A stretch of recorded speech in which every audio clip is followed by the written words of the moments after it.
Strawberry ফ্লেভারের cake আমরা সকলে কম বেশি অনেকেই খেয়ে থাকি। আজ আমি নিয়ে এসেছি বেকারি স্টাইলে স্ট্রবেরি কেকের রেসিপি। নমস্কার বন্ধুরা, পিনাজ হেসেলে আপনাদের সবাইকে স্বাগত জানাই। আমার চ্যানেলের ভিডিওগুলি ভালো লাগলে আমার চ্যানেলটি কিন্তু অবশ্যই সাবস্ক্রাইব করুন। স্ট্রবেরি কেক বানানোর জন্য প্রথমে একটা মিক্সিং বলে আমি দুটো ডিমের সাদা অংশ নিয়ে নেব। প্রথমে কিন্তু সাদা অংশটাই নিতে হবে, কুসুমটা আলাদা করে রাখতে হবে। এই ক্রিসমাস ফ্রুট কেকের পাশাপাশি বাড়িতে বানিয়ে ফেলতে পারেন এই স্ট্রবেরি কেকের রেসিপি, বাড়ির সকলের খুবই পছন্দের হবে। এখন একটা ইলেকট্রিক বিটারের সাহায্যে বিট করে ডিমের এই সাদা অংশটা আমি একটা ফোমে পরিণত করে নেব। আপনারা চাইলে হ্যান্ড বিটারের সাহায্যেও এই কাজটা করতে পারেন। ডিমের সাদা অংশটা পুরোপুরি ফোমে পরিণত হয়েছে। এখন আমি এর মধ্যে হাফ কাপ পরিমাণ চিনি অল্প অল্প করে দিয়ে আবার বিট করে নেব।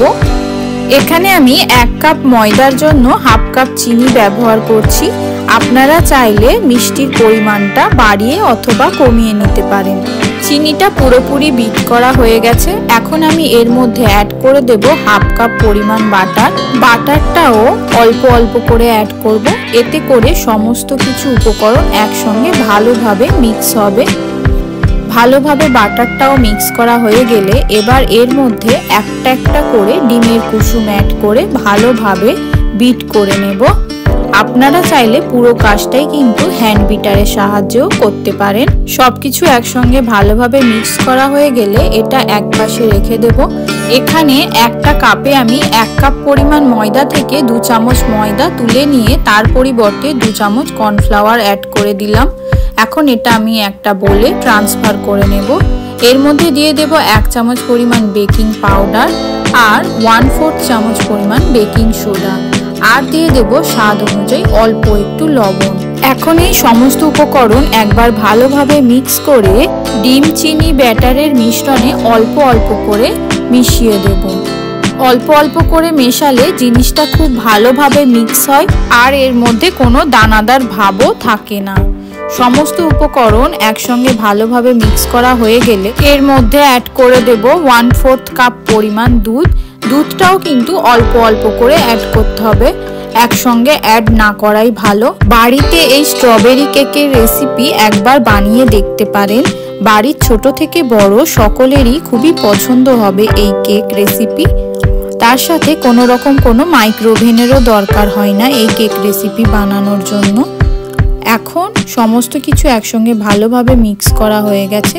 কেক টিনের মধ্যে বাটার পেপার লাগিয়ে আমি আগে থাকতে বাটার ব্রাশ করে রেখেছি। এখন এর মধ্যে হাফ ব্যাটার ঢেলে দেব। উপর থেকে দিয়ে দেব তৈরি করে রাখা স্ট্রবেরি জেলি বা স্ট্রবেরি কম্পোট। এটা কিন্তু আমি বাড়িতেই বানিয়েছি। আপনারা যদি এর রেসিপি জানতে চান তাহলে আমাকে কিন্তু কমেন্ট বক্সে অবশ্যই কমেন্ট করে জানাবেন। এখন আমি একটা টুথপিক দিয়ে এটা একটু ভালোভাবে চারিদিকে ছড়িয়ে দিচ্ছি, এতে করে কেকটা অনেক বেশি সুন্দর দেখতে লাগবে। এখন এর উপর থেকে বাকি ব্যাটারটাও আমি ঢেলে দেব। উপর থেকে বাকি চেরির জেলিটাও অ্যাড করে কাঠি দিয়ে সেম একইভাবে আমি মিক্স করে নিয়েছি।